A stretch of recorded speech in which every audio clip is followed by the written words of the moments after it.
Hello जी, नमस्कार सभी मेरे प्रिय विद्यार्थी एंड मेरे यूट्यूब फैमिली। आप सभी का मेरे स्मार्ट बायोलॉजी क्लासेज में स्वागत है।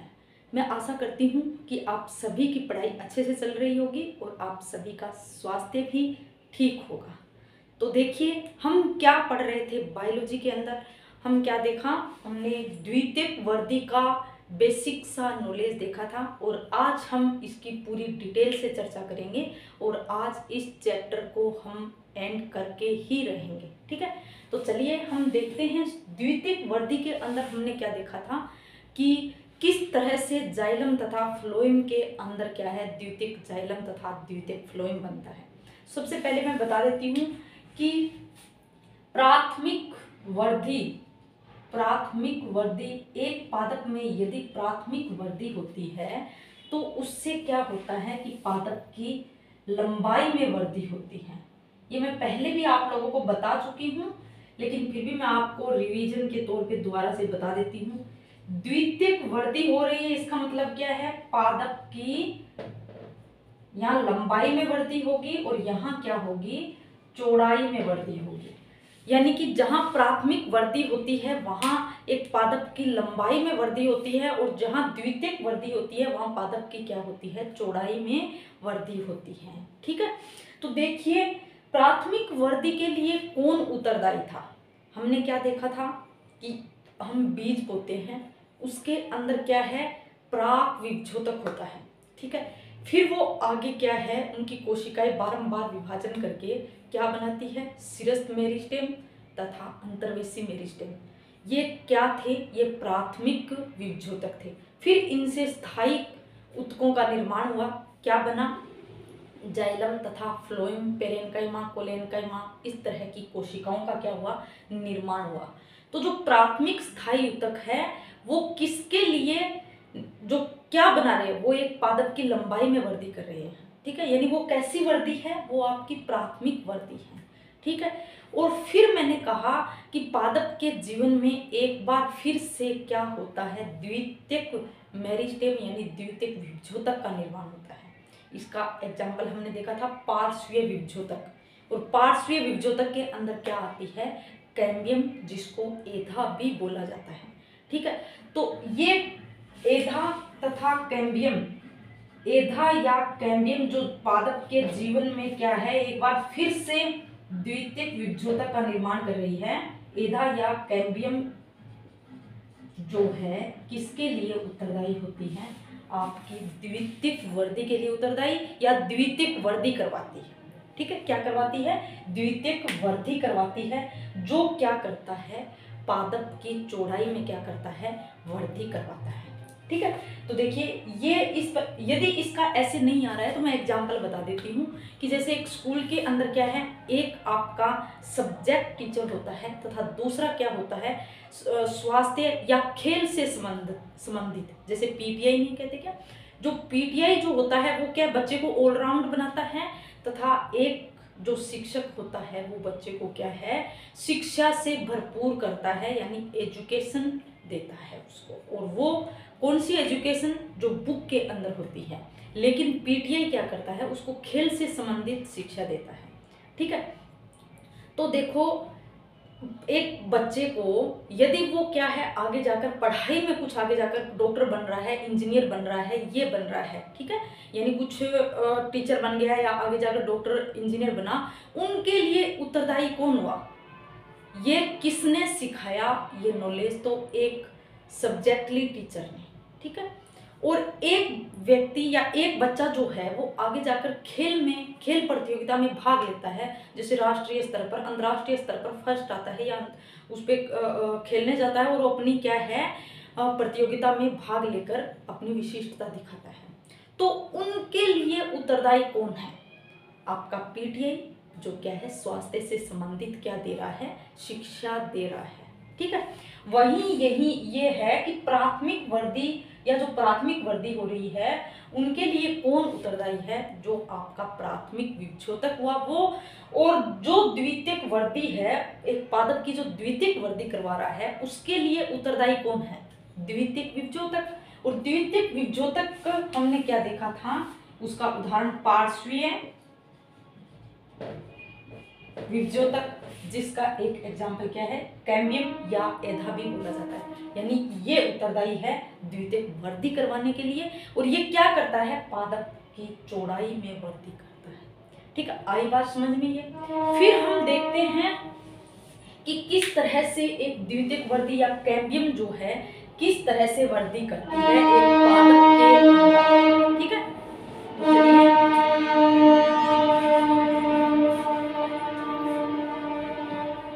वैसे मैंने पिछले लेक्चर में इसको बताया पूरा डिटेल से, लेकिन फिर मैं दोबारा से आपको रिवाइज करवा देती हूँ कि ये जो कैम्बियम है, ये जो आपकी कैम्बियम है या एधा है, ये आपकी दो प्रकार की होती है। कौन सी? एक आपकी सहवन कैम्बियम, एक क्या है, सहवन कैम्बियम, और एक आपकी है कॉर्क कैम्बियम। कॉर्क कैम्बियम या इसको बोला जाता है कागजन। ठीक है, कागजन, कागजन या कॉर्क कैम्बियम एक ही होती है। तो देखिए फिर हमने क्या देखा, सहवन कैम्बियम होती है आपकी दो प्रकार की, अंतःपुलीय कैम्बियम और एक थी आपकी अंतरापुलीय कैम्बियम। ठीक है, इस प्रकार से कैम्बियम क्या है, पहले दो भागों में, और फिर जो सहवन कैम्बियम है वो फिर से दो भागों में विभाजित है। डायरेक्ट ऐसे भी पूछ लिया जाता है कि सहवन कैम्बियम के प्रकार है, निम्न में से सहवन कैम्बियम के प्रकार है, अंतःपुलीय एधा, अंतरापुलीय एधा, कॉर्क कैम्बियम, या फिर क्या कहेंगे, अंतःपुलीय या अंतरापुलीय। तो इसका आंसर क्या होगा, अंतःपुलीय या अंतरापुलीय दोनों होगा। ठीक है, ये हमने कल देखा था।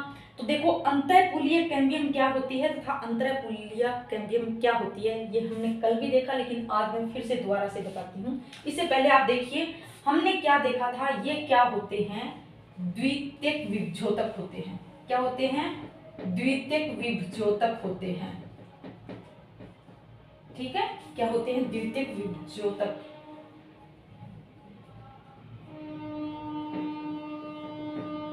ठीक है, और ये यदि बात करें तो ये क्या है, द्वितीयक स्थायी ऊतक,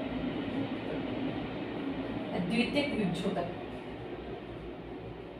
क्योंकि कैम्बियम है, कैम्बियम क्या होगी, द्वितीयक विभज्योतक होगी। फिर इनसे आगे जो निर्माण होगा, इनकी कोशिकाएं बार बार विभाजन करके जो करेगी वो होगा आपका द्वितीयक स्थायी ऊतक, लेकिन ये यहाँ क्या है, द्वितीयक विभज्योतक है। ठीक है, और अंतरापुलीय की यदि बात करें तो ये भी क्या है, द्वितीयक विभज्योतक, लेकिन अंतःपुलीय क्या होता है, प्राथमिक विभज्योतक। क्या होता है, प्राथमिक विभज्योतक। याद रखना, अंतःपुलीय कैसा होता है, प्राथमिक विभज्योतक होता है, तथा द्वितीयक विभज्योतक अंतरापुलीय तथा कॉर्क कैम्बियम होती है, अंतरापुलीय कैम्बियम। ठीक है, तो अब यदि पूछे कि ये जो कैम्बियम है, क्या इस कैम्बियम की उत्पत्ति पूर्णतः द्वितीयक होती है या फिर प्राथमिक होती है, तो इसका आंसर क्या होगा, ये पूर्णतः द्वितीयक विभज्योतक नहीं होती है या द्वितीयक रूप से नहीं होती है। क्यों? क्योंकि इसका एक भाग जो अंतःपुलीय है वो कैसा होता है, प्राथमिक विभज्योतक। हम देखते हैं कि जो सहवन एधा है या सहवन कैम्बियम है, उसका निर्माण एक द्विबीजपत्री तने के अंदर कैसे होता है। अब आप सोचोगे कि मैडम आपने द्विबीजपत्री तना क्यों बोला, एक बीजपत्री तना क्यों नहीं बोला। तो देखो हमने क्या पढ़ा था, एक बीजपत्री तने के अंदर सहवन बंडल कैसे होते हैं, बंद प्रकार के होते हैं, क्योंकि यहाँ उसके अंदर क्या है, कैम्बियम का विकास नहीं होता है या एधा नहीं बनती है। ठीक है, तो एधा नहीं बनती है तो क्या होगा, उसके अंदर द्वितीयक वृद्धि भी नहीं होगी। ठीक है, तो चलिए अब हम देखते हैं कि जैसे मैं यहाँ क्या है, प्रारंभ से ले लेती हूँ। ठीक है, एक तने के अंदर हमने कैसे देखा था, बाह्यत्वचीय ऊतक तंत्र, और फिर उसके बाद में हमने क्या देखा था, भरण ऊतक तंत्र, और फिर हमने क्या देखा था, सहवन ऊतक तंत्र। ठीक है, तो हमको यहाँ क्या पढ़ना है, हमको पढ़ना है सहवन कैम्बियम। और सहवन कैम्बियम कौन सी कैम्बियम होती है, कि वह कैम्बियम जो क्या है, सहवन बंडल के आसपास बनती है, सहवन बंडल के आसपास बनती है, ऐसी कैम्बियम को सहवन कैम्बियम कहते हैं। तो हमें बाह्यत्वचीय ऊतक तंत्र तथा वलकुट यानी जो वर्ण उत्तरतर का भाग है, परिरम, वल्गुट और मज्जा, यानी परिरम और वल्गुट को हम नहीं देखेंगे, उसके बाद से देखेंगे। ये क्या है, आपकी परिरम है, ये क्या होगी, परिरम। और इस परिरम के बाद में क्या आता है, आपका सहन बंडल आते हैं। जैसे ये मैंने क्या बना दिया, जाइलम, और ये क्या है, फ्लोएम, और ये आपका क्या है, जाइलम तथा फ्लोएम। इस तरह से ये भी आपका क्या है, जाइलम तथा फ्लोएम। ठीक है, इस तरह से हमने देखा था कि जो द्विबीजपत्री तना है उसमें 7 बंडलों की संख्या कितनी थी, 2 से 4 7 बंडल पाए जाते हैं। ठीक है, याद होगा या भूल गए, अगर भूल गए तो आप उनको रिवाइज कर लीजिए। ठीक है, देखिए तो ये क्या है, जाइलम तथा फ्लोएम। क्या ये एक द्विबीजपत्री तने के लिए सही है? यदि आपने पढ़ा है तो आप बता पाओगे, नहीं तो अभी ये सही नहीं है, क्योंकि ये कैसा है, बंद प्रकार का 7 बंडल है। और अब मैंने यहाँ क्या बना दी, मैंने बना दी कैम्बियम। अब ये सही है बिल्कुल कि ये द्विबीजपत्री तने की क्या है, कौन सी का है, अंतरस्थ का। ठीक है, तो ये इसके बीच में क्या है, कैम्बियम। ठीक है, ये क्या है, कैम्बियम है। कौन सी कैम्बियम है, अंतःपुलीय कैम्बियम, क्योंकि हमने अभी देखा है कि अंतःपुलीय कैम्बियम क्या होती हैं, जाइलम तथा फ्लोएम के बीच में बनने वाली कैम्बियम कैसी होती है, अंतःपुलीय कैम्बियम होती है। ठीक है, तो अब देखो ये जो जाइलम तथा फ्लोएम है, इसके बीच में कौन सी कोशिकाएं भरी पड़ी है, यहाँ कौन सी कोशिकाएं होती हैं, आपकी मज्जा, या जिसको बोला जाता है पित्त। क्या बोला जाता है, पित्त। ठीक है, अब ये मज्जा की कोशिकाएं विभाजन करके आगे की तरफ क्या बना लेगी, एक कोशिकाओं का समूह बना लेगी, इस तरह से, और इधर भी इस तरह से। तो देखो ये इधर से ऐसे रेखा जैसी या किरणें जैसी दिखाई नहीं दे रही क्या, इसलिए इन कोशिकाओं के समूह को बोला जाता है मध्यांश रेखा, मेडुलरी रेखा। ठीक है, या इसका एक और नाम होता है मज्जा किरणें। क्या बोला जाता है, मज्जा किरणें। और ये कैसी होती है, प्राथमिक मज्जा किरणें होती हैं, क्योंकि मज्जा की कोशिकाएं, जो पेरेन्काइमा की कोशिकाएं हैं, वो आगे क्या है, विभाजन करके आगे वृद्धि करके क्या बना लेती हैं, ये मध्यांश किरणें या मज्जा किरणें बनाती हैं। ठीक है, फिर देखो इनकी कुछ कोशिकाएं क्या है, जीवन में एक बार इनकी कुछ कोशिकाएं, यहाँ जो ये कोशिकाओं का समूह पाया जाता है, ये क्या हो जाती हैं, विभाजनशील हो जाती है। ये क्या हो जाती है, विभाजनशील हो जाती है, यानी ये क्या बना लेती है, द्वितीयक विभोजक। क्या कर लेती है, द्वितीयक विभोजक। ठीक है, ऐसी मध्यांश रेखा की किरणें या मध्यांश रेखा या मज्जा किरणें की कुछ कोशिकाएं जो क्या करती है, कैम्बियम का निर्माण करती है। इस कैम्बियम को बोला जाता है, क्या बोला जाता है, इस कैम्बियम को अंतरापुलीय एधा। क्या बोला जाता है, अंतरापुलीय एधा। ठीक है, इसको क्या बोला जाता है, अंतरापुलीय एधा। भूलना नहीं है, अंतःपुलीय एधा क्या है, जाइलम तथा फ्लोएम के बीच में बनने वाली कैम्बियम क्या है, अंतःपुलीय कैम्बियम। अंतरापुलीय कैम्बियम क्या कौन सी है कि मज्जा की जो कोशिकाएं या मज्जा किरणें की कुछ कोशिकाएं जो है वो क्या करती है, विभाजनशील हो जाती है, द्वितीयक विभोजक का निर्माण करती है। ऐसी कैम्बियम को क्या कहते हैं, अंतरापुलीय कैम्बियम कहते हैं। अब यदि यहाँ से कैसा भी क्वेश्चन पूछे तो यदि आपके ये कंसेप्ट क्लियर है तो आसानी से आंसर दे पाओगे। ठीक है, फिर ये देखो ये क्या है, आगे की तरफ वृद्धि करके इस तरह से आगे विभाजन से कोशिकाएं आगे बढ़ती जाएगी और वृद्धि करके एक रिंग का निर्माण कर लेगी। क्या बना लेगी, एक रिंग। क्या बना ली, एक रिंग या वलय का निर्माण कर ली। ठीक है, तो ये अंतरापुलीय तथा अंतःपुलीय कैम्बियम क्या कर लेती है, एक रिंग का निर्माण कर लेती है। ठीक है, अब हम देखेंगे, अब इतने भाग को लेकर ये जाइलम तथा फ्लोएम के अंदर ये जो है ये कैम्बियम, ये कौन सी, अंतःपुलीय कैम्बियम क्या करती है, इसका क्या कार्य है वो हम देखते हैं। चलिए हम आगे देखते हैं।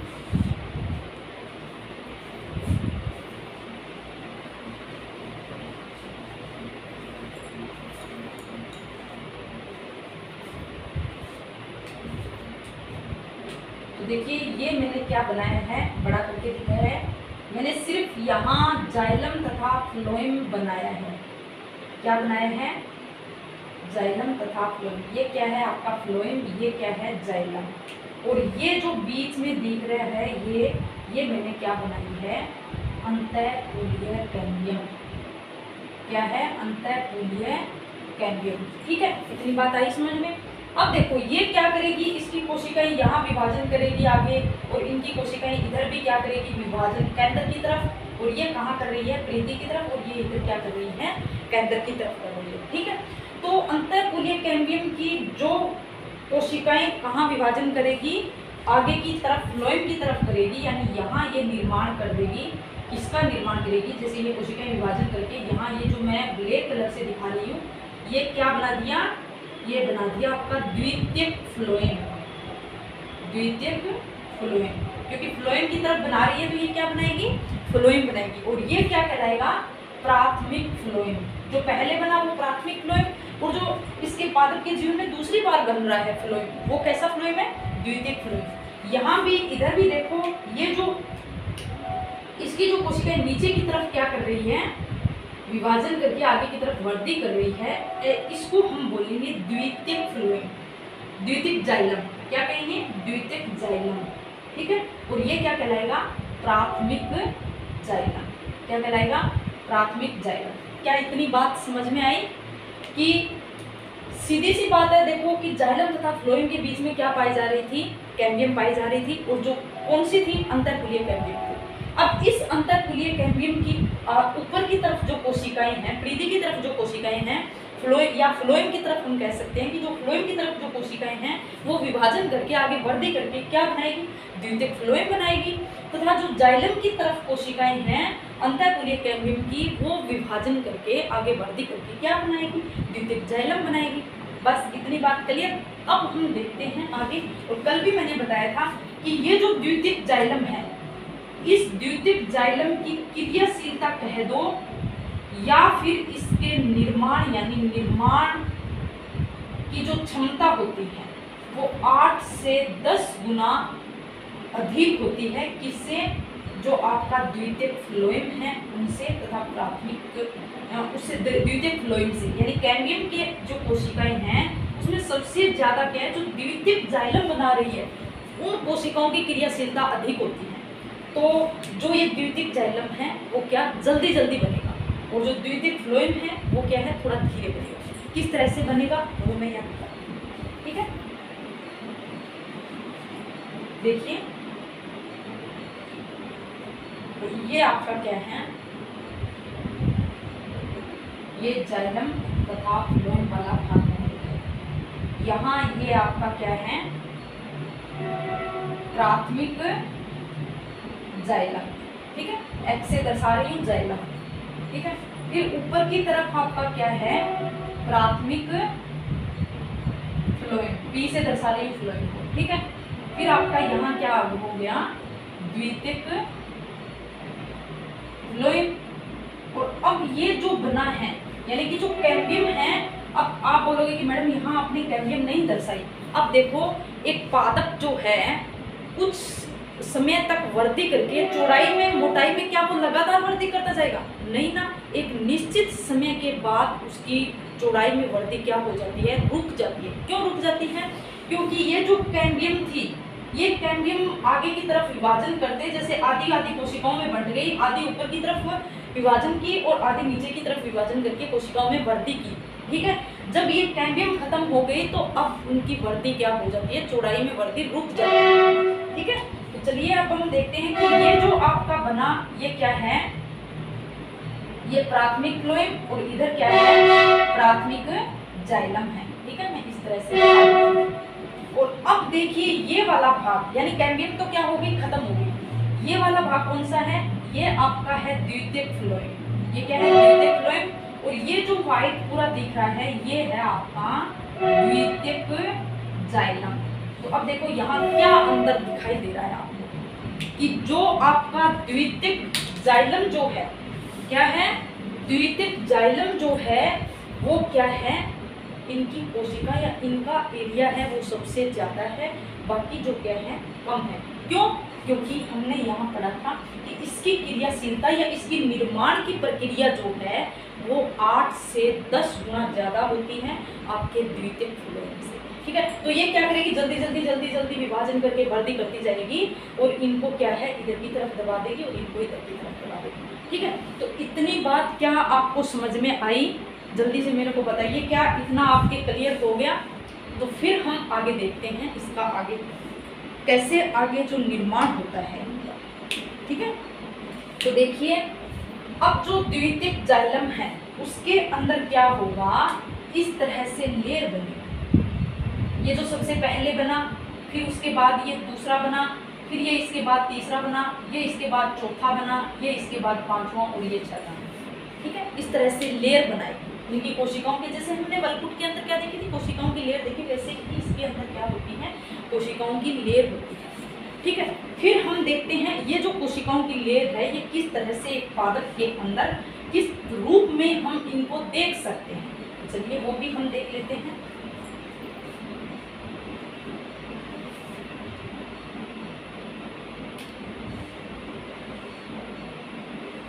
ये मैंने क्या बनाया, सहवन बंडल, और इसके अंदर जो ये क्या है, ये प्राथमिक जाइलम।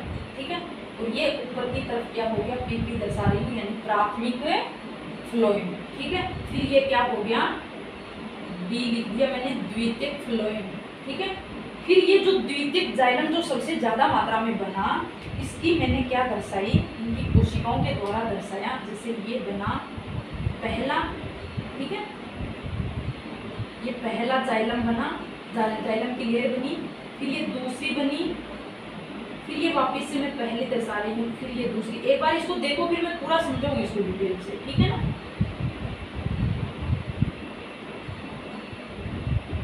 ये इस तरह से ये लेयर बनी। तो देखिए ये जाइलम की पहली लेयर, दूसरी, फिर पहली दूसरी, पहली दूसरी क्यों दिखाई है वो मैं बताती हूँ।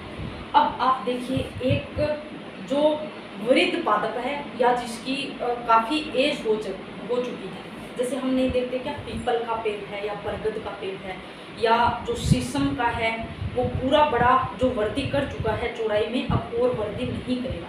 यदि उसका हम तना काट के देखते हैं, उसका पेड़ यदि हम काट के देखते हैं, आपके घर में भी आपके पापा या दादाजी देखा होगा, वो लकड़ी काट के लाते हैं, पेड़ जो काट के लाते हैं उसके अंदर कैसे दिखाई देते हैं, वल्य जैसे दिखाई देते हैं ना, इस तरह से उसके अंदर क्या दिखाई देते हैं, इस तरह से आपको वल्य दिखाई देते होंगे। इस तरह से क्या दिखाई देते हैं, वल्य। ये जो वल्य है और ये क्या है, कास्ट। ये मैंने कल भी बताया था कि ये जो द्वितीयक जाइलम है, द्वितीयक जाइलम किसका निर्माण करता है, कास्ट का निर्माण करता है, लकड़ी का निर्माण करता है। ठीक है, अब देखिए ये जो लेयर बनी, ये लेयर यही है जो मैंने यहाँ लिखा 1 2 1 2 1 2, यानी द्वितीयक जाइलम की ही ये लेयर है। आई बात समझ में? अब ये लेयर ऐसे कैसे बनी वो हम देखते हैं। ठीक है, कैसे बनी, तो चलिए देखो, ये द्वितीयक जाइलम ने किसका निर्माण किया, कास्ट का।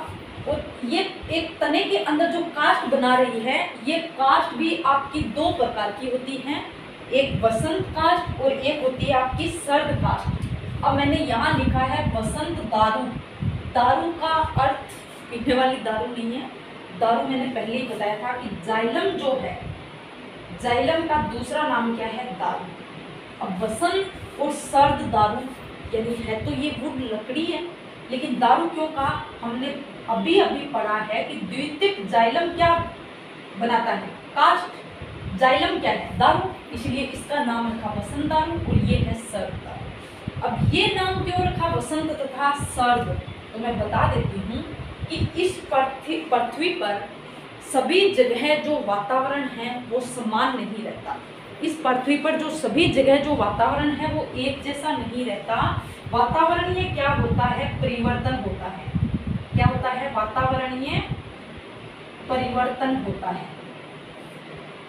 ठीक है, क्या होता है, वातावरणीय परिवर्तन होता है। जैसे थोड़ा सा मैं नॉलेज के लिए बता देती हूँ कि जैसे ये क्या है, हमारी पृथ्वी है, ये इसका केंद्र है और इसके बीचों बीच ये क्या है, भूमध्य रेखा है फिर ये क्या है, यहाँ ध्रुव है और इसके बीच में फिर क्या है आपकी 30 डिग्री, 23.5 डिग्री, 66 डिग्री, इस तरह से ये रेखाएं बांटी हुई है।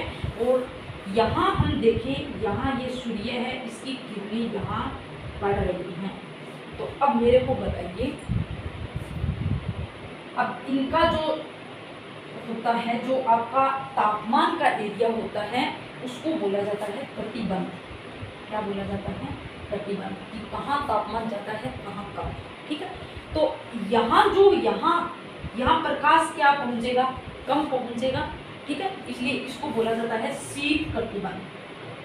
ठीक है, शीत कटिबंध। शीत यानी यहाँ प्रकाश नहीं है, यहाँ गर्मी नहीं रहती है, या ठंड रहती है। जो दोनों ध्रुव है वो क्या है, शीत कटिबंध। क्यों?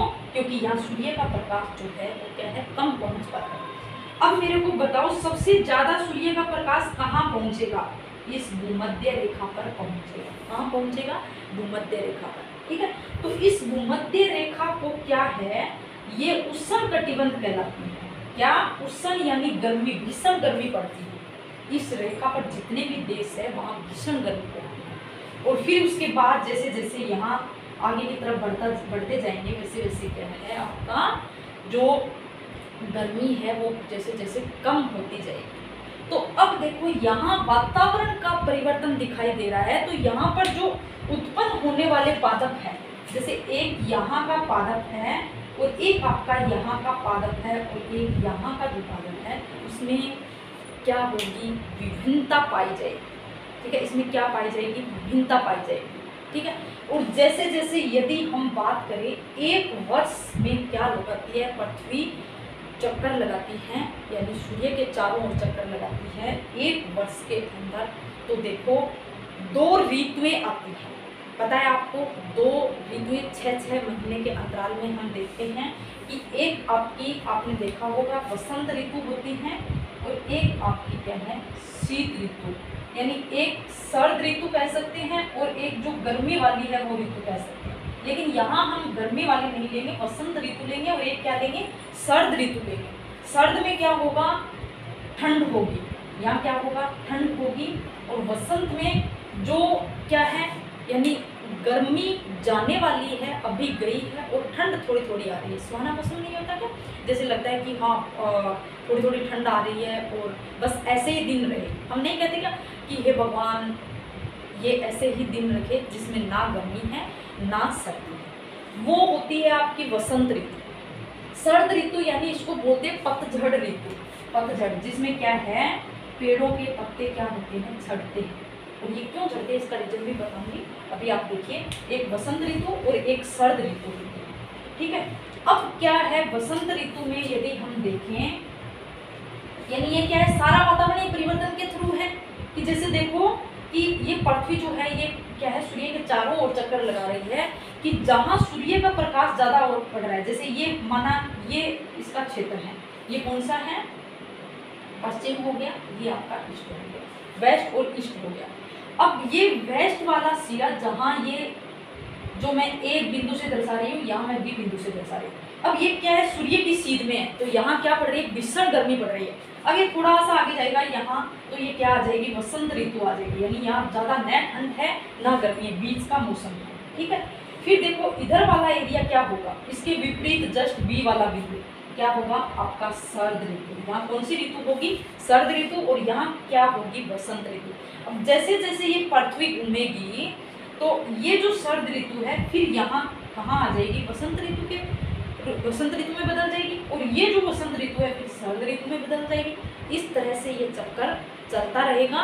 तो देखिए ये क्यों बता रही हूँ, इसका अभी आपको पूरा बताने के बाद समझ में आएगा। अभी आप समझते रहिए और अच्छे से समझ में आ जाएगा कि आप सोचोगे कि ये तो हमने कभी सोचा ही नहीं था कि इस तरह से एक पेड़ के अंदर बनता है। ठीक है, तो देखिए ये वसंत ऋतु और सर्द ऋतु, यानी यहाँ क्या होती है, यहाँ न गर्मी होती है और न क्या है, ठंड होती है। ठीक है, न ठंड और न गर्मी, सुहाना मौसम होता है।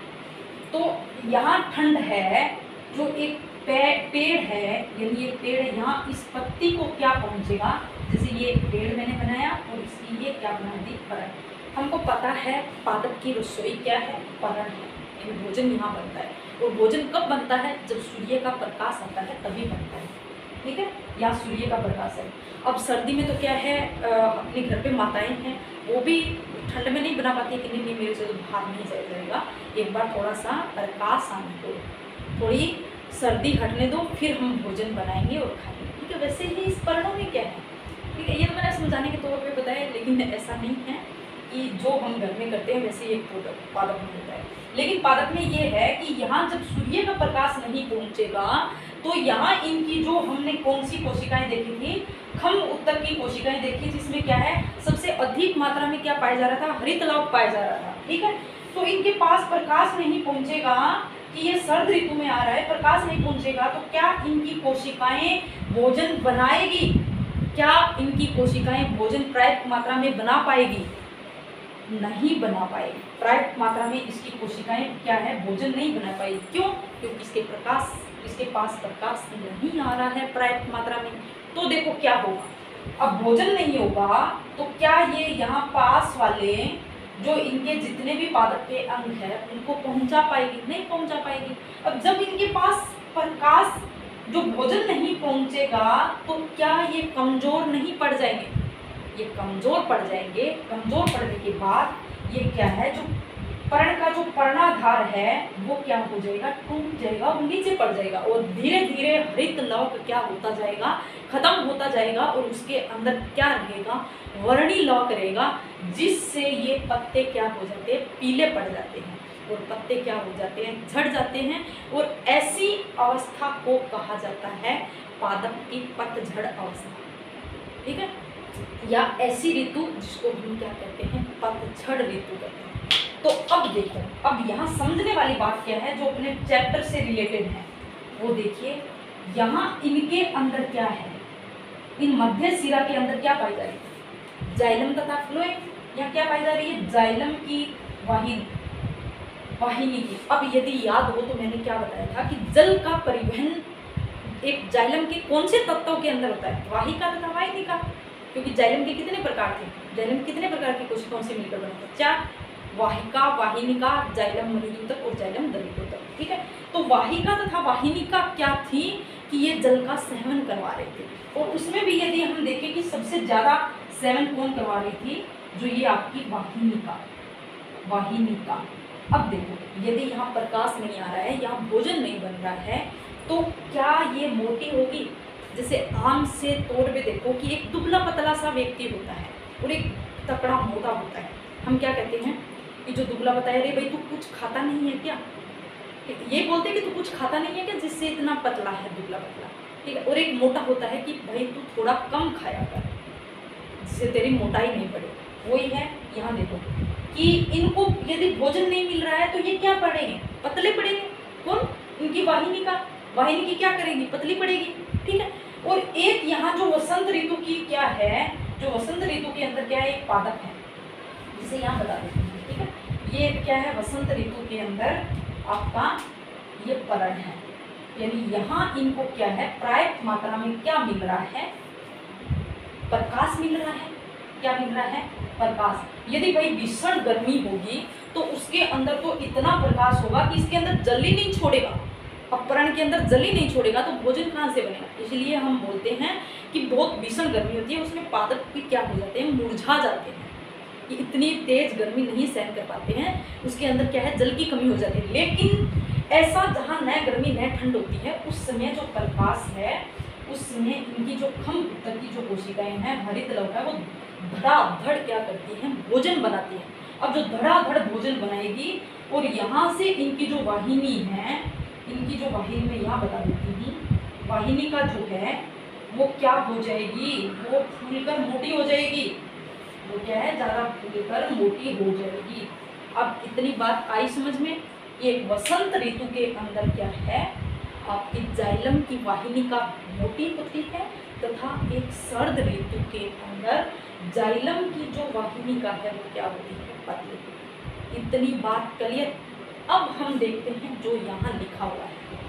ठीक है, देखो वसंत दारू यानी वसंत ऋतु के अंदर बनने वाला जाइलम, कौन सा, द्वितीयक जाइलम, जो हमने क्या पढ़ा था, इस तरह से लेयर के अंदर पढ़ा था ना, ये प्राथमिक फ्लोएम, ये द्वितीयक फ्लोएम, ये प्राथमिक जाइलम और ये आपका द्वितीयक फ्लोएम था। ठीक है, जो मैंने क्या बताई थी, इस तरह से मैंने लेयर बताई थी। चलो मैं दोबारा से बना के बताती हूँ। ये आपका क्या है, प्राथमिक फ्लोएम, और ये आपका क्या बना रहा है, द्वितीयक फ्लोएम, द्वितीयक फ्लोएम। ठीक है, और ये आपका प्राथमिक जाइलम, और ये पूरा का पूरा मैंने इस तरह से आपको बताया, एक मोटी लेयर में, एक छोटी लेयर में और एक फिर मोटी लेयर में, 1 2 1 2 1 2। देखो अब यहाँ देखो अब क्या है, ये तो आपका प्राथमिक जाइलम हो गया, इसमें तो कुछ नहीं, ये तो स्टार्ट में ही बन गया, जब एक पादप का निर्माण हुआ तभी बन गया था। लेकिन ये जो जाइलम बना है, ये जो द्वितीयक जाइलम बना है, ये क्या है, द्वितीयक जाइलम, ये पादप में बाद में निर्माण हुआ है, इसलिए ये क्या करता है, द्वितीयक वर्ती करता है। ठीक है, तो ये क्या बनाता है, लकड़ी यानी काष्ठ बनाता है। अब यहाँ कौन सी वसंत ऋतु है तथा कौन सी शरद ऋतु के अंदर बना हुआ जाइलम, वो हम देखते हैं। बस उसी आधार पे, यानी जो जाइलम का निर्माण हुआ है उसी आधार पे इसको कहा गया है वसंत दारू तथा शरद दारू। ठीक है, कि देखो आप वैसे ही देखकर बता दो कि जो मोटा दिख रहा है, यानी वसंत ऋतु के अंदर पर्याप्त मात्रा में प्रकाश मिल रहा था, अच्छा सा भोजन मिल रहा था, तो उनकी वाहिनिका भी क्या थी, विकसित थी। इसलिए ये क्या बनाई, जल्दी जल्दी इन्होंने क्या बना दिया, जाइलम वाहिनिका या जो द्वितीयक जाइलम है उसका निर्माण कर दिया। ठीक है, आई बात समझ में। अब देखो अब क्या आ गई, इसके बाद वसंत ऋतु के बाद शरद ऋतु आएगी। अब शरद में क्या ठंड पड़ती है, ठंड पड़ने से क्या है, यहाँ पर्याप्त मात्रा में प्रकाश नहीं मिल पाता है, और यदि प्रकाश नहीं मिल पाता है तो पर्याप्त मात्रा में भोजन नहीं बनाएगी, जिससे क्या है, जाइलम वाहिनी की क्या होगी, जाइलम वाहिनी का है वो क्या बन पाएगी, पतली बन पाएगी। इस तरह से फिर क्या आएगी, वसंत ऋतु आएगी जो मोटी बनाएगी। ठीक है, क्या बनाएगी, जैसे ये मोटी लेयर बनाएगी, ये क्या बनाएगी, मोटी लेयर बनाएगी, और फिर क्या बनेगी, पतली लेयर बनेगी। इस तरह से क्या होगा, जैसे मैंने तो क्या लिया है, ये एक 7 बंडल लिया है, इस तरह से पूरा इस प्रकार से गोलाई में बनता है। ठीक है ना, इस तरह से गोलाई में बनता है, तो ये बल्ले बनती जाती है। किस तरह से बल्ले बनती है वो यहाँ देखिए, जैसे ये पतली, और इसके बाद मैं यहाँ मोटी वाली लेयर बना देती हूँ, फिर उसके बाद ये वापस पतली लेयर बन गई, ये मोटी वाली लेयर हो गई। ठीक है, इस तरह से ये क्या, पतली लेयर बन गई है। तो इस तरह से वल्यों का निर्माण होता है, और हम देखते हैं इस पादप के अंदर पतले तथा मोटे वल्य हम देखते हैं। ठीक है, फिर हम इनको पूरा पढ़ते हैं। देखिए यहाँ क्या है, वसंत दारू, और यहाँ क्या है आपका शरद दारू। वसंत दारू को कहा जाता है अगर दारू, यानी कि जो वसंत दारू है, देखो यहाँ मैंने यहाँ मोटे, सबसे पहले क्या बनाया है, द्वितीयक जाइलम में मोटा वाला भाग बनाया है, यानी वसंत, यानी सबसे पहले बनने वाला द्वितीयक जाइलम कौन सा है, वसंत दारू है। ये भी क्वेश्चन बनता है कि अगर दारू किसे कहा जाता है, वसंत दारू को।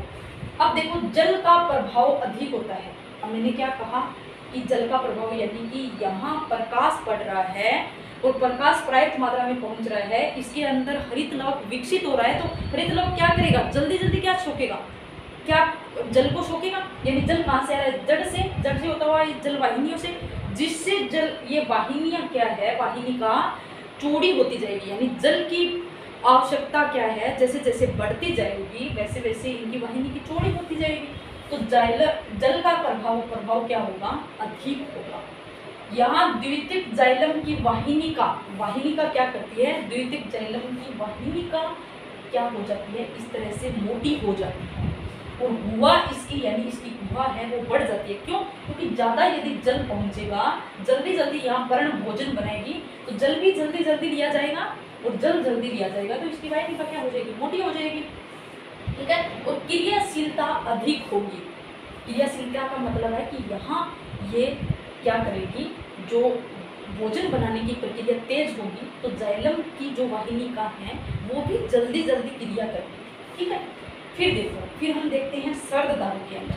शरद दारू को पश्च दारू, क्यों, क्योंकि ये जो है वसंत दारू के बाद में बनता है, तो इसलिए इसको पश्च दारू बोला जाता है। ठीक है, इसके अंदर जल का प्रभाव कम होगा, वो मैंने यहाँ बता दिया है कि ठंड के कारण प्रकाश नहीं पहुँच पाता है, जिसके कारण पर्याप्त मात्रा में भोजन नहीं बन पाता है, तो ये कम विकसित रहती है, और जल की मांग भी क्या होगी, कम होगी।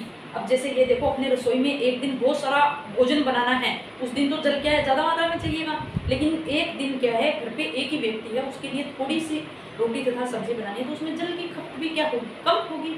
जब यहाँ जल की खपत कम होगी तो क्या हम एक मोटे बर्तन में लेंगे या फिर छोटे से बर्तन में ले लेंगे? हम ऐसे करेंगे कि नहीं, छोटे से बर्तन में ले लें। वैसे ही इनकी जो वाहिनिका है वो क्या होगी, पतली होगी। क्यों? इनकी गुहा छोटी होगी, ठीक है, और इसीलिए क्या है, इनकी क्रियाशीलता भी कम होगी, क्योंकि जल की मांग कम हो रही है तो ये क्रिया भी कम करेगी, ठीक है। तो ये था वसंत दारू तथा सर्द दारू क्या है। अब ये जो वसंत तथा सर्द दारू मिलकर क्या बनाती है, वार्षिक वल्य बनाती है। वार्षिक वल्य क्या होता है, इस पे क्वेश्चन 2018 के अंदर पूछा भी गया है, वो मैं बताऊंगी कैसे पूछा गया है, लेकिन सबसे पहले आप समझिए कि वार्षिक वल्य क्या है। ये वार्षिक वल्य क्या है, ये वार्षिक वल्य यही है कि जो द्वितीयक जाइलम बना है, एक बार क्या बना, वसंत ऋतु, जैसे वसंत ऋतु आई उसमें वसंत दारू बन गया, फिर आपकी सर्द ऋतु आई उसमें क्या बनी, सर्द दारू, जैसे मैंने ये यहाँ बनाया, ठीक है, ये क्या बना दिया मैंने, ये बीच में मज्जा है, और मज्जा के बाद में जैसे ये देखो ये क्या बन गया, ये आपका, चलो दोबारा से ही बताती हूँ। जैसे ये मैंने क्या बनाया, सबसे पहले ये एक मोटा स्तर मैंने बना दिया, किसका, वसंत दारू का। ये क्या है, वसंत दारू, ठीक है। जो वसंत ऋतु आई उसमें बनने वाला द्वितीयक जाइलम वो क्या कहलाया, वसंत दारू, ठीक है। फिर उसके बाद देखो, उसके बाद क्या बना, सर्द ऋतु आई, क्योंकि उसके अंदर क्या है, भोजन कम मात्रा में बनेगा तो जाइलम भी क्या बनेगा, द्वितीयक जाइलम भी कम बनेगा, इसलिए पतली लेयर आई। ये पतली लेयर क्या कहलाएगी, आपकी सर्द दारू, ठीक है। फिर आपका क्या, फिर वापिस से वसंत ऋतु आई और क्या बनाया, वसंत दारू बनाया, ठीक है। वसंत दारू ये मोटी स्तर बनाएगी क्योंकि यहाँ प्रकाश पर्याप्त मात्रा में मिल रहा है। फिर एक पतली लेयर बनाएगी, कौन, आपकी सर्द ऋतु आ जाएगी तो उसमें सर्द दारू जो बनेगा वो पतला बनेगा। फिर वैसे ही आपकी क्या आएगी, वसंत ऋतु। इस तरह से जहाँ तक आपकी क्या है, एक तने की मोटाई होती है, अलग अलग पादपों में ये मोटाई अलग अलग होती हैं उनकी कैपेसिटी के आधार पे, तो उतनी ही लेयर बनती है, ठीक है। इन वल्यों को बोला जाता है वार्षिक वल्य। अब वार्षिक वल्य क्यों कहते हैं, क्योंकि एक वर्ष के अंदर कितनी ऋतुएं आ रही है, आपकी 2 ऋतुएं आ रही है, यानी कि एक वर्ष के अंदर कितनी वल्य बन रही है, 2 वल्य बन रही है। कौन कौन सी, जैसे एक ये बन गई ये वाली, और एक ये आपकी वसंत, एक आपकी वसंत दारू और एक आपकी क्या बन गई, सर्द दारू। यानी एक वार्षिक वल्य के अंदर, एक वार्षिक वल्य के अंदर कितनी दारू बनती है, एक वसंत दारू तथा एक सर्द दारू बनती है, ठीक है। तो वो कहलाती है आपकी वार्षिक वल्य, यानी सर्द दारू तथा वसंत दारू मिलकर क्या बना रही है, एक वार्षिक वल्य बना रही है। और इन्हीं लेयरों के द्वारा, इन्हीं वसंत दारू या सर्द दारू के द्वारा हम क्या है, एक पादप की अर्ध आयु ज्ञात कर सकते हैं। क्या कर सकते हैं, एक पादप की अर्ध आयु ज्ञात कर सकते हैं। कैसे, इनको गिनकर, एक पादप के अंदर कितने आपके जो है लेयर या कितने प्रकार के कितने जो दारू मिल रहे हैं, है ना, कितनी वल्ले मिल रही है, कि जैसे एक ये वल्य है, एक ये, इस तरह से हम गिनेंगे, तो जितनी गिनेंगे उसमें हम 2 का भाग देंगे, उसमें क्या करेंगे, हम 2 का भाग देंगे। क्यों, क्योंकि एक वर्ष के अंदर 2 बन रही है, इसलिए हमको चाहिए पूरी एक वर्ष की, वार्षिक चाहिए ना उसकी आयु हमको, तो इसीलिए बोला जाता है एक पादप की अर्ध आयु काल, ठीक है, अर्ध आयु काल। तो इसलिए एक पादप का आयु का अध्ययन करना, कि वल्यों को गिनकर हम जो अध्ययन करते हैं, पादपों की आयु का अध्ययन करना या पादप की आयु ज्ञात करते हैं, उस अध्ययन को क्या कहते हैं, डेंड्रोक्रोनोलॉजी कहते हैं। और ये क्वेश्चन आपका जो लैब असिस्टेंट आपका 2018 वाला पेपर था उसमें पूछा गया था, कि एक पादप की आयु ज्ञात करते हैं या वार्षिक वल्य के द्वारा एक पादप की आयु ज्ञात की जाती है, इस अध्ययन या ऐसा अध्ययन क्या कहलाता है, डेंड्रोक्रोनोलॉजी कहलाता है, ठीक है। अब हम देखते हैं आगे। अब देखो, एक होता है अंतःकाष्ठ, एक होता है रस दारू, या एक अंतःकाष्ठ और एक रस काष्ठ। इसमें क्या अंतर है वो हम देखते हैं। तो चलिए, अंतर काष्ठ जिसको हम क्या कहते हैं, हरित दारू भी बोला जाता है। अब हरित दारू क्यों बोला जाता है वो भी हम देख लेते हैं, ठीक है।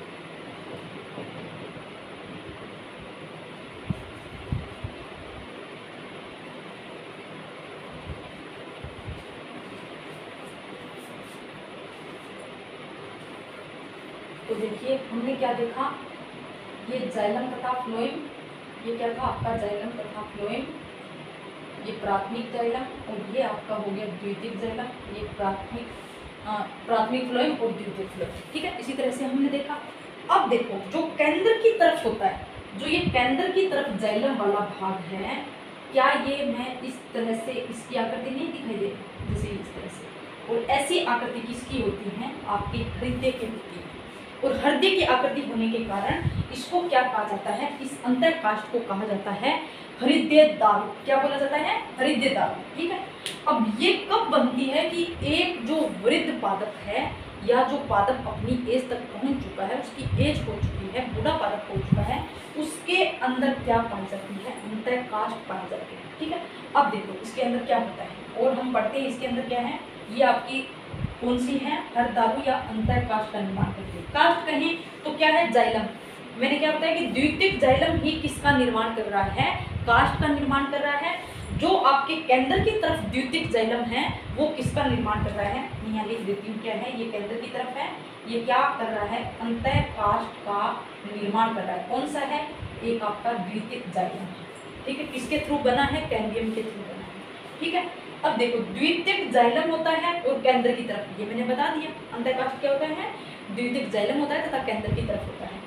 जल सहमन बंद कर देते हैं, इसके अंदर क्या है कि जल सहमन होना बंद कर देते हैं। क्यों कर देते हैं, क्योंकि इसके अंदर जो कार्बनिक पदार्थ, गोंद है, रेनिन है और टेनिन है, आपका तेल है, ऐसे पदार्थ क्या हो जाते हैं, इसके अंदर जमा हो जाते हैं। इसके अंदर, इस अंतःकाष्ठ के अंदर क्या है, अपना जो कार्बनिक पदार्थ है वो जमा हो जाते हैं। और ये पादप के लिए कैसे होते हैं, अनुपयोगी पदार्थ होते हैं। क्या होते हैं, अनुपयोगी पदार्थ होते हैं। और यहाँ जो ये अनुपयोगी पदार्थ होते हैं, और ये कैसे होते हैं, कठोर होते हैं, ठीक है। ये क्या होते हैं, कठोर होते हैं, इसलिए इसके अंदर क्या नहीं होता है, वाहिनी तथा वाहिनिका नहीं होती है। और ये नहीं होगी तो क्या होगा, जल का सहवन नहीं होगा। ये बहुत ही इम्पोर्टेंट है, पूछा जाता है कि ऐसा कौन सा दारू या ऐसा कौन सा जाइलम है, ध्यान से सुनो मेरी बात, कि ऐसा कौन सा जाइलम है या कौन सा दारू है जिसके अंदर जल सहवन नहीं होता, ठीक है। तो कौन सा है, आपका अंतःकाष्ठ होता है, ठीक है। फिर देखिए रस काष्ठ आता है। रस काष्ठ की यदि बात करें या रस दारू की यदि बात करें तो ये कैसा है, द्वितीयक जाइलम है, जो मैंने ये बताया। ये क्या है, यहाँ जो परिधि की तरफ होता है उसको बोला जाता है रस काष्ठ या रस दारू। उसको क्या बोला जाता है, रस दारू बोला जाता है। ये क्या करता है, ये केवल जल का क्या करता है, सहवन करता है। यानी कि जो रस दारू है उसके अंदर क्या होगा, जल का सहवन होगा। यानी कि यहाँ जो अंतःकाष्ठ का उसने क्या कर दिया, जल सहवन बंद कर दिया। अब जल सहवन बंद होगा तो पादप के बाकी भागों तक जल कैसे पहुंचेगा।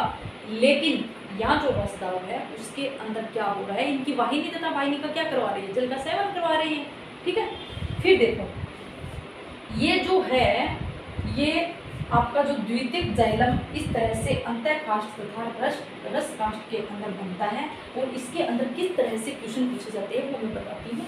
जैसे पूछ लेते हैं कि ऐसा, एक तो मैंने ये बता दिया कि ऐसे कौन सा जाइलम है या कौन सा द्वितीयक जाइलम है, द्वितीयक जाइलम भी नाम दे देते हैं कि कौन सा द्वितीयक जाइलम है जिसके अंदर क्या है, जल सहवन नहीं होता।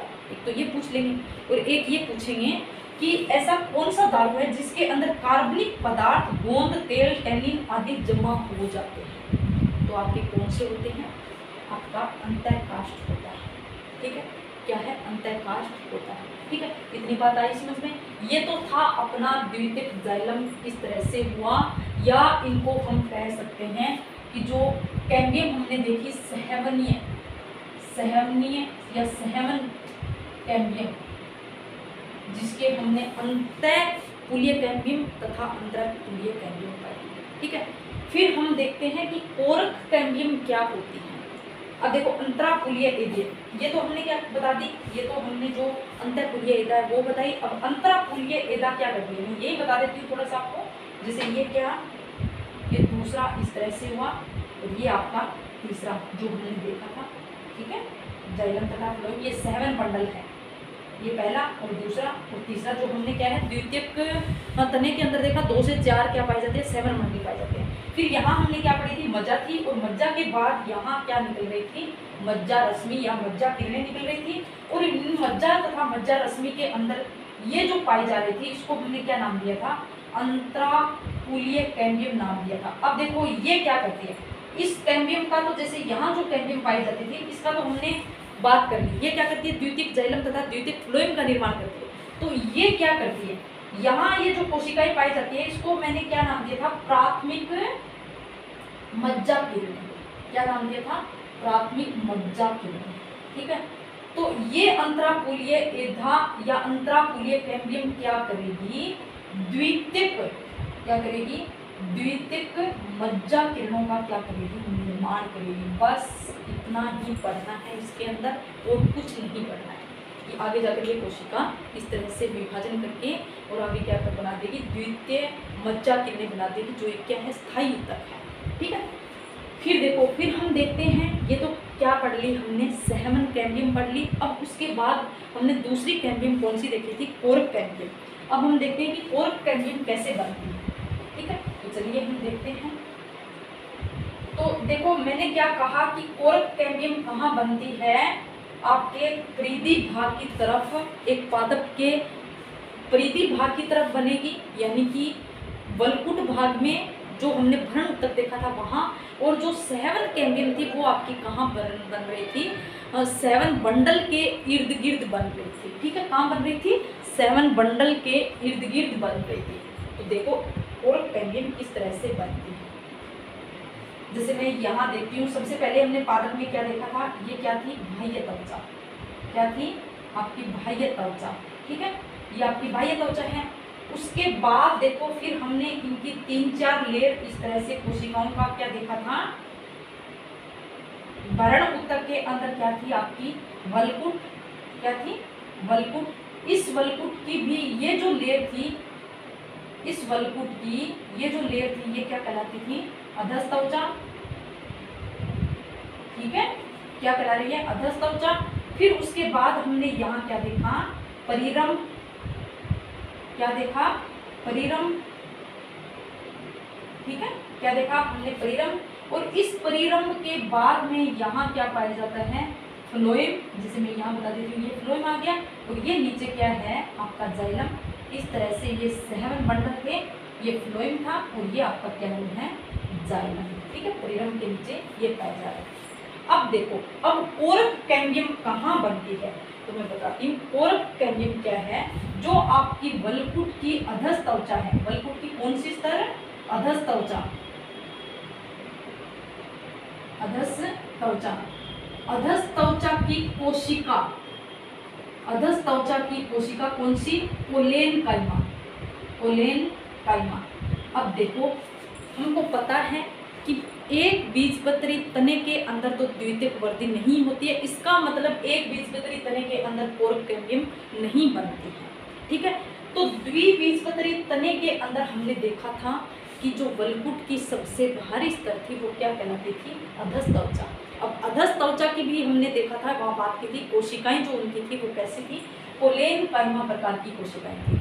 अब ये कोलेन काइमा की कोशिकाएं क्या करती है, विभोजक ऊतक में बदल जाती है, इसमें बदल जाती है, विभोजक ऊतक में बदल जाती है, यानी विभाजन करने लग जाती है इसकी कोशिकाएं, क्या करने लग जाती हैं, विभाजन करने लग जाती है, विभाजन योग्य हो जाती है। अब ये जो कोशिकाएं विभाजन योग्य बनी, इन कोशिकाओं को कहा जाता है, क्या कहा जाता है, कोरक कैम्बियम, क्या कहा जाता है, कोरक कैम्बियम।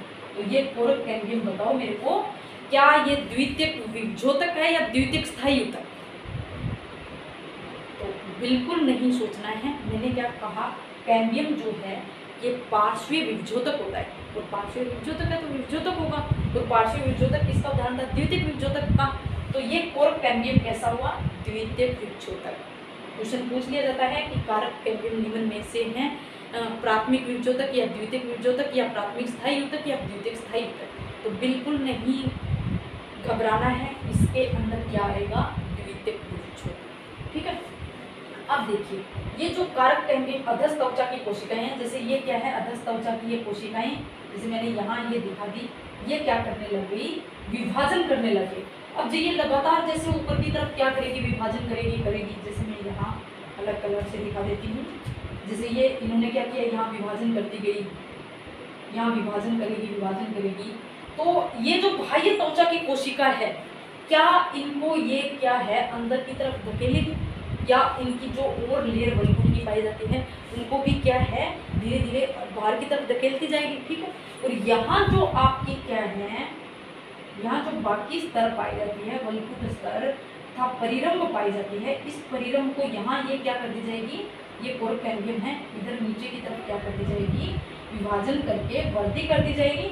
तो ये इसको धीरे धीरे इसको परिरंभ को क्या करती जाएगी, खत्म करती जाएगी, तथा वल्कुट को भी क्या करती जाएगी, खत्म करती जाएगी। ठीक है, इतनी बात आई समझ में।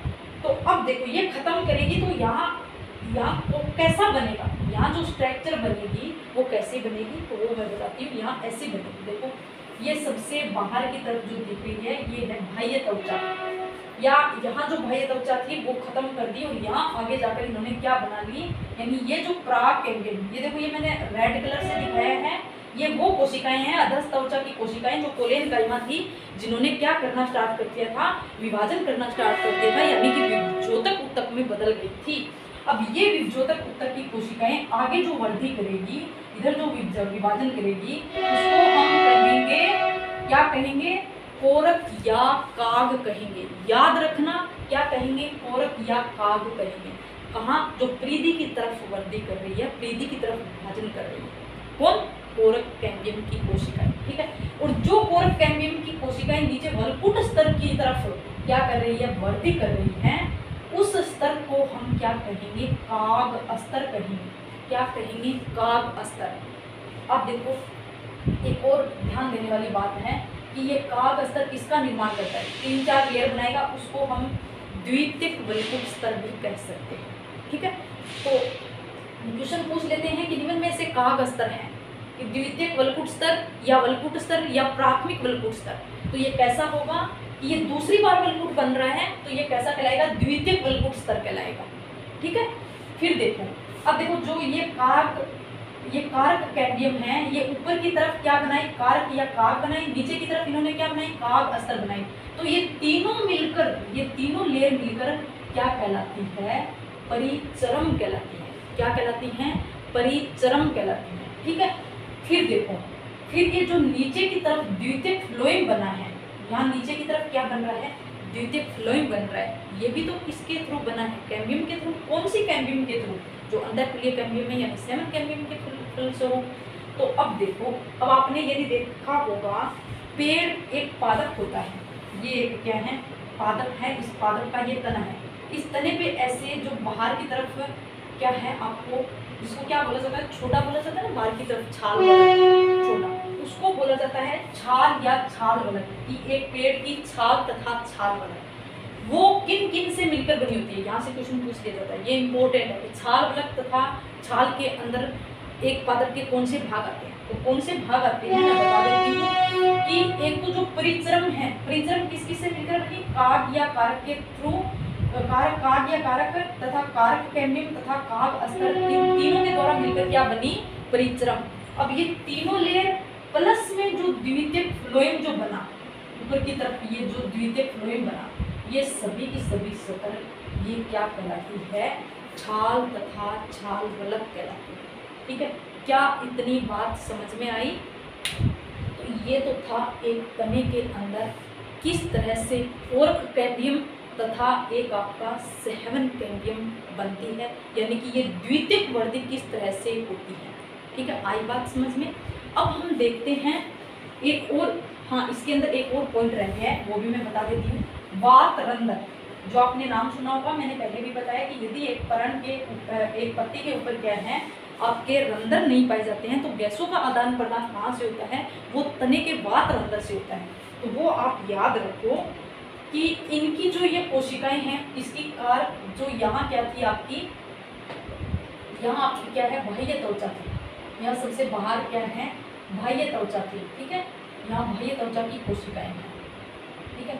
यहाँ क्या होगा, ये जो कारक या काक या कोर्क कैम्बियम जो है आगे की तरफ क्या होगी, कोशिकाओं का विभाजन करती जाएगी। इस तरह से कोशिकाओं का क्या है, विभाजन करके आगे बढ़ती करके, और यहाँ तक इस एरिया में क्या है आपकी बाह्य त्वचा को क्या कर देगी, खत्म कर देगी। बाह्य त्वचा को क्या कर देगी, खत्म कर देगी, ठीक है।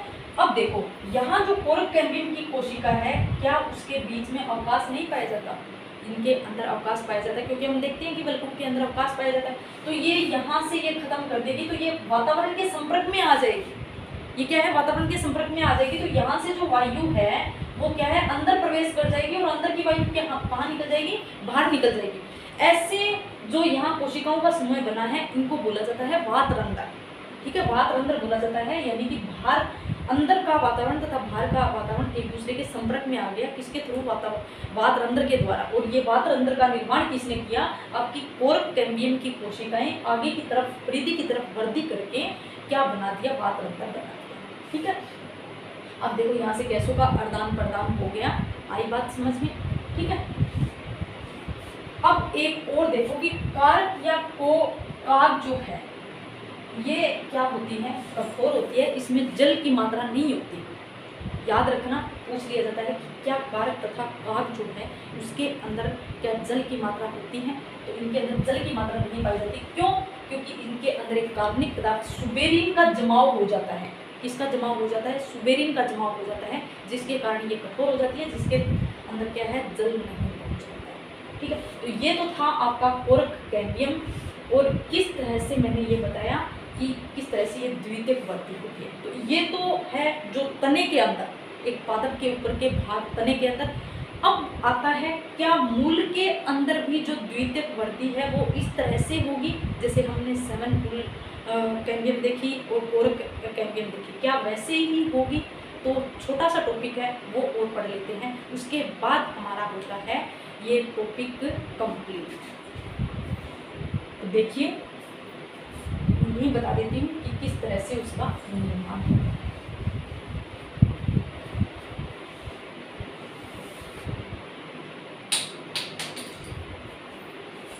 देखो जो द्विबीजपत्री क्या है, द्विबीजपत्री मूल में सहवन कैम्बियम या सहवन एदा या आपकी द्वितीयक वर्ती, क्या है, द्वितीयक वर्ती, ठीक है।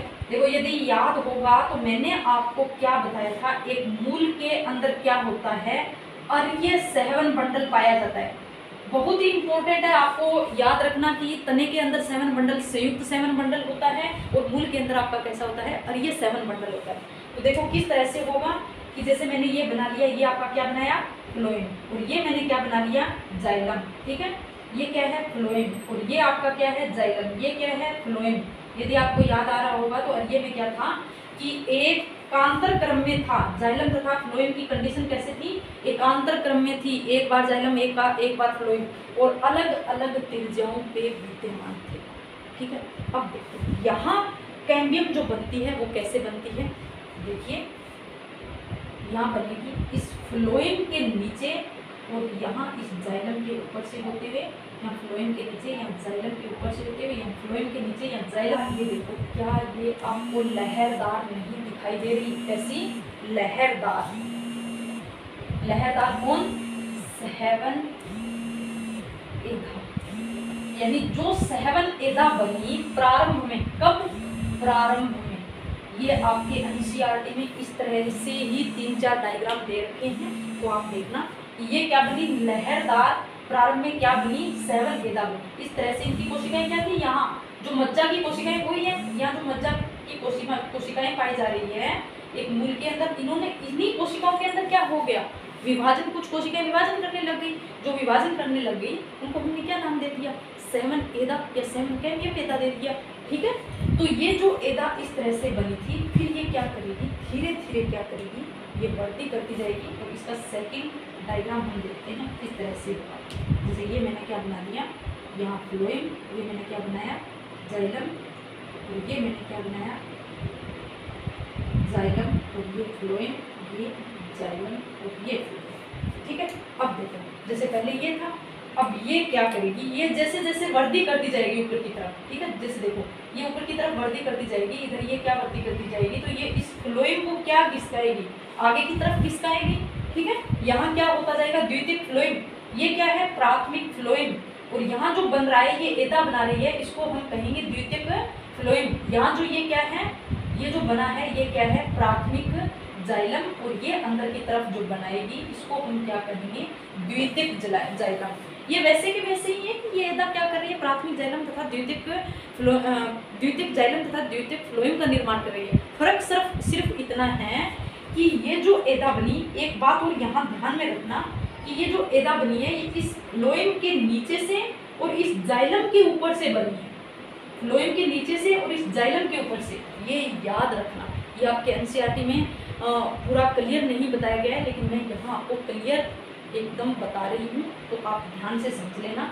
फिर ये क्या करेगी, ऊपर की तरफ क्या करेगी फ्लोएम का निर्माण करेगी द्वितीयक फ्लोएम, और यहाँ नीचे की तरफ क्या करती जाएगी द्वितीयक जाइलम का निर्माण। तो ये धीरे धीरे बढ़ती जाएगी। तो क्या मेरे को बताओ, इस तरह से ये आगे घिसक जाएगा, ये क्या है जो आपका फ्लोएम था वो आगे की तरफ घिसक जाएगा, और इनके नीचे यहाँ किसका निर्माण हो जाएगा द्वितीयक फ्लोएम का।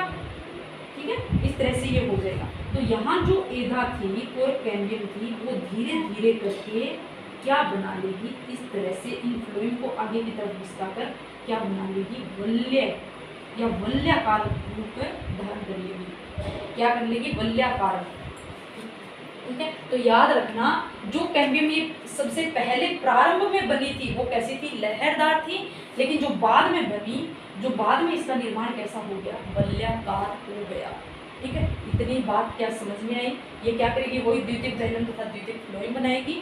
ठीक है, तो ये तो था आपका सहवन कैम्बियम। फिर यदि और कैम्बियम की यदि बात करें तो वो ये है कि इनके अंदर से बने।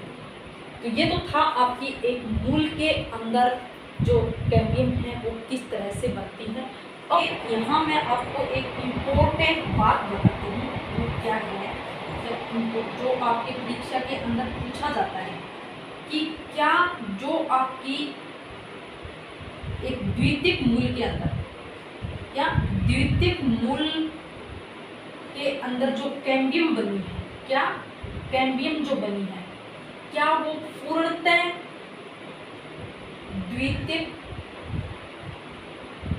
है, क्या वो पूर्णतः द्वितीयक है।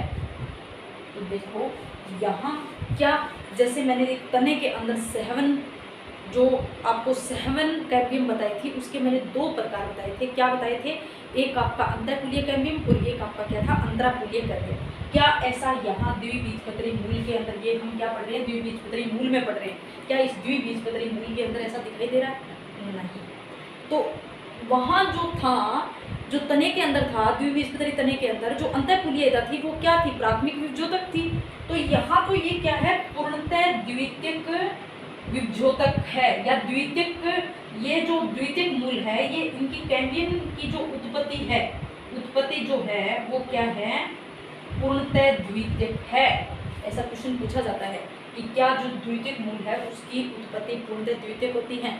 हाँ, इसका जवाब होगा हाँ। लेकिन यदि तने के अंदर पूछे कि क्या द्वितीयक तने के अंदर जो कैम्बियम बनी है उसकी उत्पत्ति क्या पूर्णतः द्वितीयक होती है, तो इसका आंसर होगा नहीं। क्यों, क्योंकि उसके अंदर जो अंतःकुलीय कैम्बियम होती है वो क्या होती है प्राथमिक होती है। ठीक है, तो ये आपके आई होप आपको ये पूरा का पूरा समझ में आया होगा।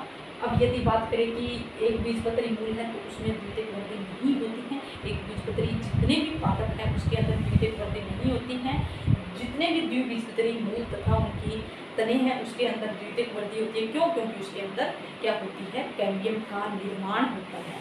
ठीक है, अब एक छोटी सी बात और बता देती हूँ और फिर उसके बाद हम इस चैप्टर को यहीं एंड करते हैं और फिर उसके आगे हम देखेंगे नेक्स्ट चैप्टर, वो हम कल पढ़ेंगे। ठीक है, अब देखो पादप जो है वो एक उसका भाग होता है एक जिम्नोस्पर्म, यानी पादप जो दो भागों में बांटा गया है, एक आवृतबीजी तथा एक अनावर्तबीजी। तो जिम्नोस्पर्म क्या है? अनावर्तबीजी। और एंजियोस्पर्म, अब हमने ये दोनों जो चैप्टर पढ़े थे, पुष्पी पादप कह दो या एंजियोस्पर्म कह दो, वो दोनों क्या थे? आवर्तबीजी, एंजियोस्पर्म। इसमें क्या अंतर है? कुछ नहीं, मैं बता देती हूँ। आवर्तबीजी ये क्या है? अनावर्तबीजी, ठीक है। और ये क्या है? आवृतबीजी, ठीक है। ये अनावृत और ये आपका आवृतबीजी। बीजी आगे आ रहा है, बीजी यानी कि बीज जो है वो क्या होगा? आवरणहीन होगा।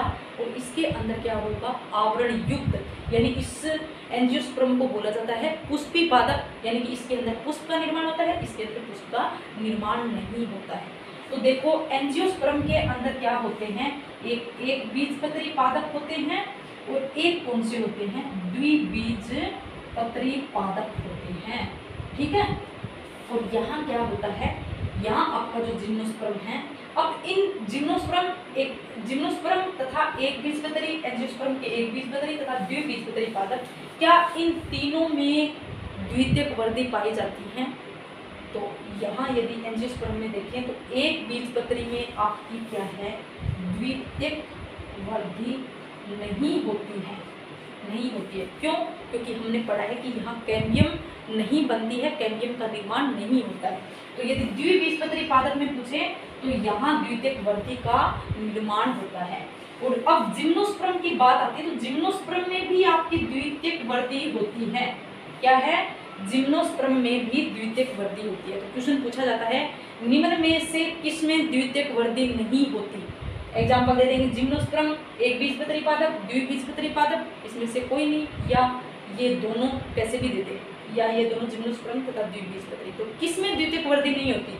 आपके एक बीजपत्री में द्वितीयक वर्दी नहीं होती। याद रखना, जिम्नोस्पर्म में भी द्वितीयक वर्दी होती है। तो आई होप आज का ये पूरा का पूरा आप लोगों को समझ में आया, ठीक है। अब हम आगे नेक्स्ट चैप्टर पढ़ेंगे और इस चैप्टर का यही हम एंड करते हैं। और अब आपको क्या करना है? इसको पूरा दौरान करना है। कुछ इनके 10-12 क्वेश्चन हैं जो पीछे के जो पेपर है उसमें पूछे गए हैं, कहीं नीट के अंदर या आपके लैब असिस्टेंट के अंदर, या जो साइंस के कंपटीशन एग्जाम है उसमें पूछे गए इंपॉर्टेंट क्वेश्चन। वो मैं आपको या तो क्विज के अंदर डाल दूंगी टेलीग्राम पे, या फिर मैं उसका एक अलग से वीडियो यदि टाइम हुआ तो बना दूंगी। तो आप उसके आधार पे देख लेना कि इस आधार के क्वेश्चन पूछे जाएंगे, ठीक है। ओके।